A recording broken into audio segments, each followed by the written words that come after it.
We're here this great day to talk about the integrity of Maryland elections. And we've seen very timely information in all of the major media from both the right and the left and the broad stream media talking about American elections and the faults that an independent Pew report has found in them.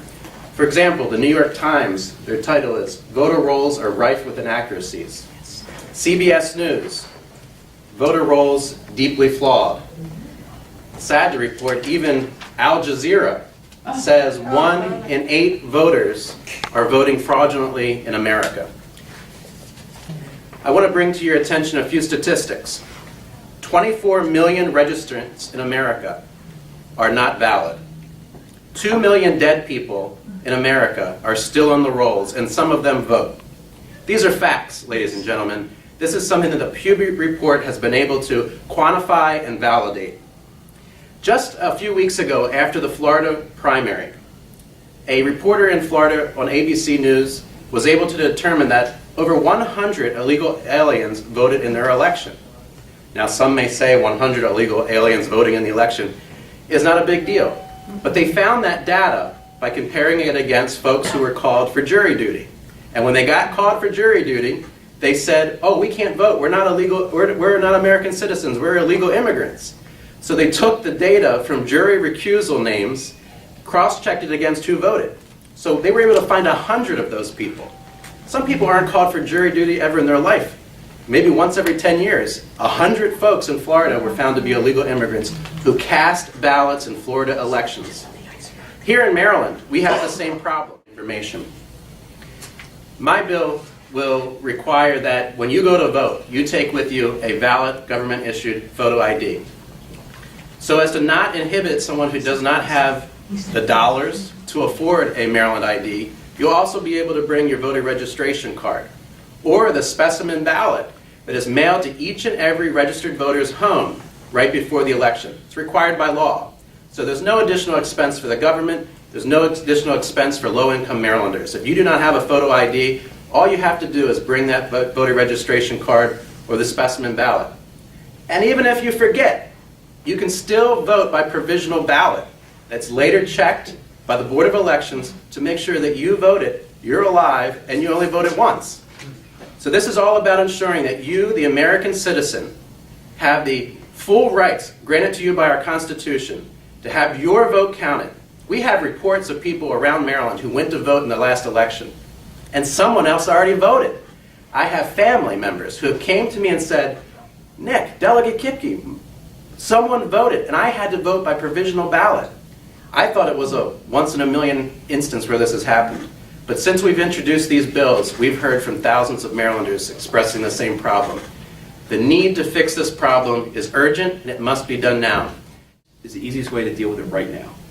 It's, like he said, cheap, it's inexpensive.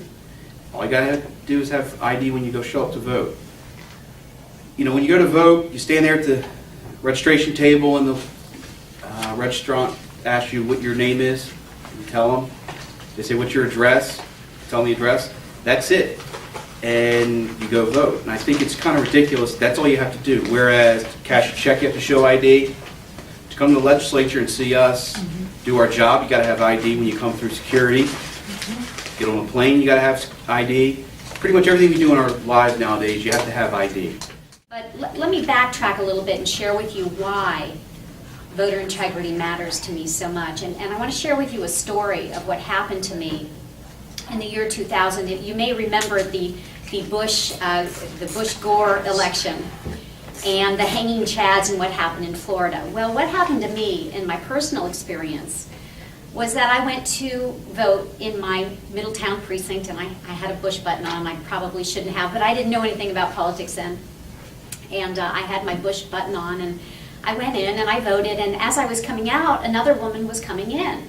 And she said to me, "You have to thank me." And I said, "Oh, really? Why?" She said, "Because I voted twice for Bush." And I said, "Really?" She said, "I have a vacation home in Florida. I filled out an absentee ballot, and now I'm voting again." And I looked at her and I said, "You mean you're cheating?" And that experience stuck with me, because when the whole turmoil happened of the election and the hanging chads and all of that mess that was the 2000 election, the presidential election, that experience never escaped me. And although I was a Bush supporter at the time, it really upset me that somebody was cheating, that somebody had cheated. And then it occurred to me how many other people in Florida had cheated, and were the results of that election the true results that should have been what happened, and not just Florida, but other states as well. So that spurred it within me. So backtrack, fast forward a few years, and now I'm in the state legislature, and I presented this bill last year, and it met with really a dead response. And I daily asked, "Where's the bill? Can we at least vote on the bill?" The bill never came out. And basically what happens is, in my bill, the Department of Motor Vehicles downloads your driver's license information to the voting poll.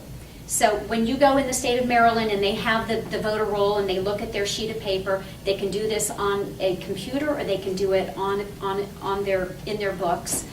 Your information, your driver's license information, will be already there. So there is no disenfranchisement. Nobody has to produce a driver's license. Their information is there waiting for them when they get to the poll. Now, for that 0.10 of 1%, and it is proven nationwide that it is only really 1/10 of 1% of people that do not have a driver's license or some form of government-issued ID, those people can still vote. They should bring some kind of identifying documentation, either a utility bill, a voter ID card, their specimen ballot. They can vote by provisional ballot if they cannot produce those things, so nobody is disenfranchised. And one additional point, national polls say that over 70% of Americans of all racial, socioeconomic, religious backgrounds believe that voter ID is part and parcel to fraud-free elections. Other issues. And I have to just remind everyone that the Supreme Court did rule that shoring up these votes and the integrity of votes is very important, since we have so many cases now documented of fraud across the country and in Maryland. And so this is legitimate. People will argue, oh, it's going back to Jim Crow laws. No, as Delegate Afzali said, it's very easy to get identification and even to have a sample ballot, for gosh sakes. It's very easy to do this. The Supreme Court did not agree with that argument. Acorn, as you know, is very much against this. There were 80,000 illegal immigrants voted in the Chicago election, and they were found, that 80,000 were found out. How many more were there? We don't know. So I mean, there's this kind of thing does go on, and I think we have to admit it goes on. The argument on my committee is always that we have no proof of it going on here, but it's because no one's looking. And if you talk to the election board, and I deal with them often being on those commissions, someone is not removed from the voter scrolls unless that person asks to be removed. So if somebody moves away, they could still be in 2 states. My daughter and son-in-law were complaining that they got voter sample ballots down in North Carolina. They've lived there for 5 years. And they're still registered to vote here, and they're registered to vote down there, despite their letting them know up here that they were moving out of state. So we do need if we're not going to purge the scrolls, people we've known passed away or whatever, let's at least have voter ID. Thank you. Thank you, Doug. This is a no-brainer issue, and as far as the rationale that, well, we don't have a voter fraud problem in Maryland, Delegate George is absolutely right. When you're not looking, you're not going to find it. And why wait till we have a problem? Why not just go ahead and be sure that the vote is secure and that people, everybody's vote should count, that is allowed to vote, and it should count one time. About a year ago, I was very heavily impressed by Anita Moncrief, whose name some of you may know. Anita was a whistleblower for Acorn, and she came forward before the 2008 elections and made known the fact that there was voter fraud being perpetrated by Acorn. No one listened to her publicly, I guess, before the election, but afterward her story picked up steam. I was so impressed by her when she mentioned that there was going to be a national summit in Houston, Texas, that very moment I said, I'm going to be there. And what the summit was a group of 27 states represented by 300 and some odd people that were interested in finding out how to clean up the voter fraud that they were experiencing. They themselves in Texas had uncovered voter fraud to such an extent that they took it upon themselves to legally go through the voter registrations and identify where there were problems. They didn't have a software system to do this. They did it manually. They compiled all of their data. They planned a press conference. They announced when the press conference would be, and what do you know? All of their data was destroyed in a fire 4 hours before the press conference.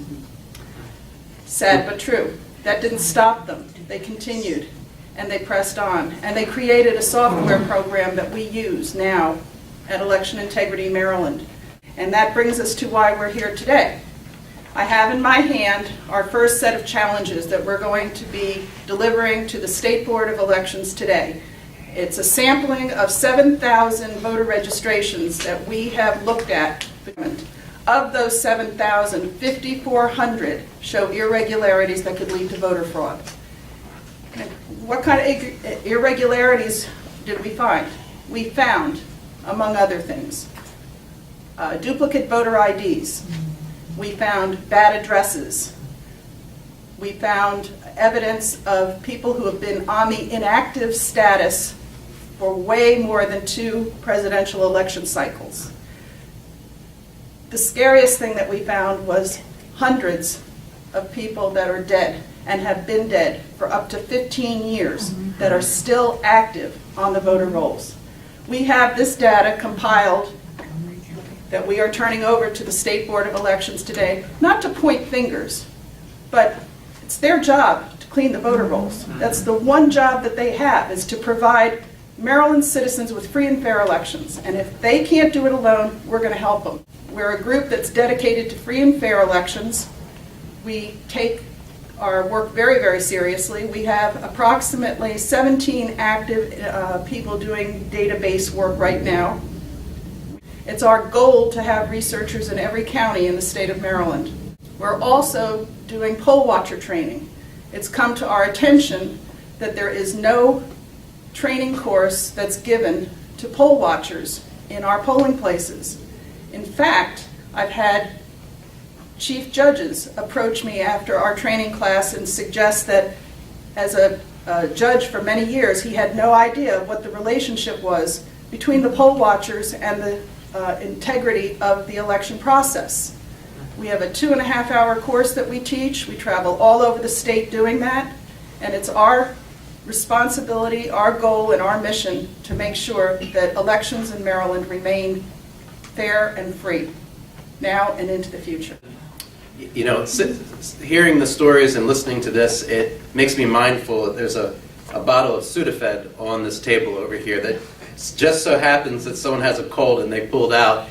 And we value whether or not you can go to the CVS or the drugstore and buy Sudafed. You're required to show photo ID. But in this country, where we elect representatives who decide whether or not we're going to go to war or not, whether or not we're going to send American blood to war, to live and fight and die for our country, people are voting in those elections fraudulently and making those decisions for us. And within sight of the American flag that we're standing next to, in the spirit of America, in the idea that men pledged their life and liberty for the pursuit of freedom, for the pursuit of happiness, for all the things that we value, we as America have to have elections that are just as honorable and just as honest as in our counterpart free countries around the world. So I want to encourage all Marylanders to get involved in this mission. Election Integrity Maryland, which I can't stress more. I've met Democrats and Republicans that belong to this organization. Their website is electionintegritymaryland.com. You can go to that website, sign up for a class to become a poll watcher, sign up to be one of the individuals who scrutinizes the voter rolls that our state and our country is failing to do, so that we are sure that American elections here in Maryland are free and honest. And with that, I'd like to conclude. Thank you all for being here today. God bless America.